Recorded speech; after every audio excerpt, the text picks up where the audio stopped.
Hey, welcome to the Weekly Wave. Let's be real. How many times have you told yourself, I'll start tomorrow? Or I just need to get a little more ready. Maybe you've got that book you want to write, that business you want to start, or that career move you keep postponing because the timing isn't perfect yet. Sound familiar? Yeah, we've all kind of been there. But here's the deal. Tomorrow is the biggest scam in human history. That's the lie we tell ourselves to justify fear, self-doubt, and ultimately procrastinate. The longer we hold back, the more we rob ourselves of opportunities, growth, and ultimately success. So today we're going to break it down, get to the root of why we hold back, and most importantly, how to finally push forward. And don't worry, I'm not here to yell at you like some motivational speaker fresh out of a Tony Robbins seminar. We're going to talk like real people because this is, in fact, real life. So why do we hold back? Why do we hesitate even when we know what we should do? It's not just one thing. It's a cocktail of mental gymnastics, limiting beliefs, and let's be honest, a little bit of laziness. Sometimes it's easier to just sit down, lay on the couch, grab a thing of popcorn or whatever snack you want, and binge watch Netflix and convince ourselves we'll start next week, rather than face the discomfort of growth. So let's talk about some of the biggest reasons why people hold back. The biggest one, in my opinion, is the fear of failure. The classic what if I fail syndrome. But let me flip it. What if you don't fail? What if you actually succeed? What if you thrive? We're so conditioned as humans to expect the worst that we forget success is just as possible as failure. And even if you do fail, so what? Every successful person has a highlight reel of failures behind them. Failure isn't the opposite of success. It's the training ground for it. Now, another one that's real is the fear of success. Yes, believe me, some people don't hold back because they're afraid to fail. They hold back because they're afraid of what happens if they do in fact succeed. Success brings change, responsibility, and the pressure to maintain it. But here's the truth. Staying stagnant is way more exhausting than growing. The third is perfectionism.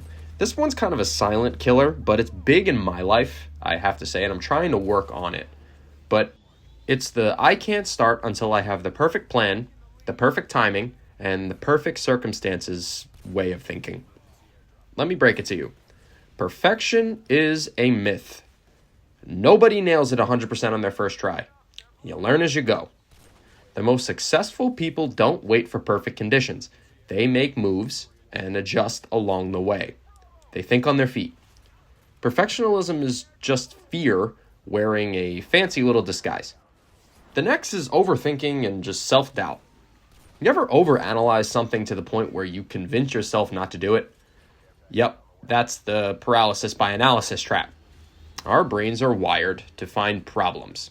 But if we always wait for the perfect green light, we'll never get moving. Sometimes the best way to figure things out is to start doing. Now, the fear of judgment is a big one. This one is huge. What will people think?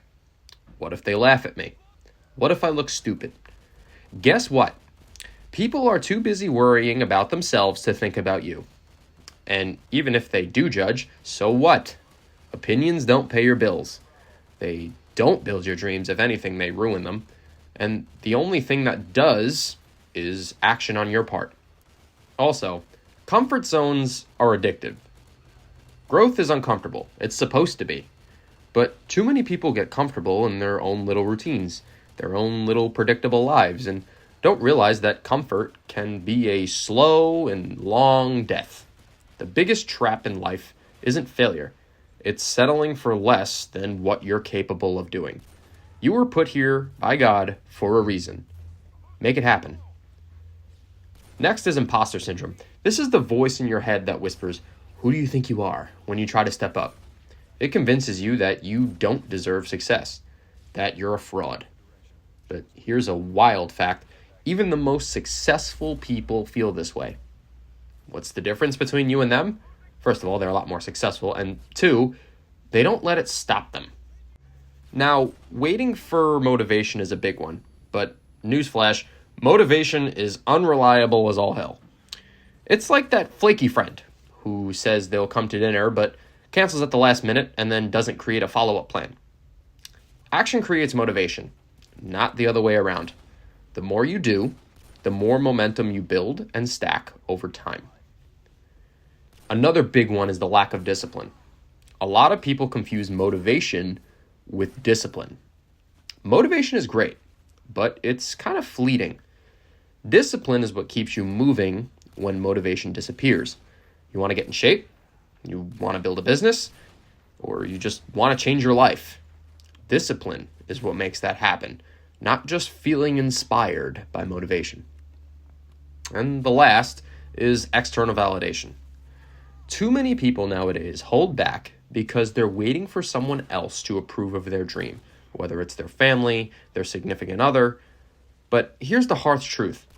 Nobody cares as much about your dream as you do. Stop waiting for a green light from people who don't even have a map to where you're going. Now, on a more serious note, time is not limited. It's not waiting for you to get over your fears. Every day you hold back is a day you can't get back. Let that sink in. Think about the people who inspired you, either now, as a little kid, athletes, entrepreneurs, artists, creators. Do you think they waited until they felt ready? Not at all. They jumped and figured it out on the way down. You don't need to be fearless to take action. You just need to be willing to move forward despite that fear. Let me tell you something crazy to think about. Some of the best opportunities in life don't announce themselves with fireworks saying, "I'm here, take advantage." Sometimes the opportunity is in that idea you kept pushing aside, in the skill you're too afraid to learn, in the conversation you haven't had yet. And if you wait until everything lines up perfectly, you'll be waiting forever. Okay, enough talk. Let's get to the good part. How do you actually stop holding back? Let me give you some real, no-fluff strategies that actually work. There are a bunch of them here, so I'm just going to rattle them off. You got to reframe failure as feedback. Instead of seeing your failure as a dead end, see it as data. Each misstep teaches you something. Ask yourself, what can I learn from this? You only truly fail if you stop trying. You got to set micro goals. Big goals are overwhelming, which is why breaking them into tiny, manageable steps makes them way easier to tackle. You also got to take imperfect action. Just start. Even if it's messy, even if it's small, even if it's awkward, and even if it's not perfect. You also got to limit your overthinking. When you catch yourself spiraling into doubt, set a timer for 5 minutes. Use that time to think it through, then make a decision. You also have to find accountability. Sometimes you need someone to call you out. A friend, a mentor, a coach, a family member. Tell them about your goal and let them check in on you on that goal. Next, you got to stop consuming and start creating. Shift your focus from consuming to creating. Too many people spend years studying, preparing, waiting, when they should be doing. Also, you have to develop a self-trust. Stop second-guessing yourself. Every time you follow through on something, you prove to yourself that you can be trusted. Confidence is built through action, not thinking. And lastly, accepting the learning curve. Let me tell you flat out, you're going to suck at first. That's part of it. You can't be great at something you never start. Listen, I know taking action is scary. I know stepping into the unknown feels uncomfortable. But the truth is, the pain of regret is way worse than the discomfort of trying. Years from now, you're going to look back, and you won't remember the fear that stopped you. You'll remember the chances you didn't take. You'll remember the moments you could have gone all the way, or have gone all in, but didn't. So today, make the choice to stop holding back, whatever it is, your dreams, your ambitions, your goals. Go for it. Take the first step. Again, even if it's small. Your future self will definitely thank you for it. Thank you so much for listening.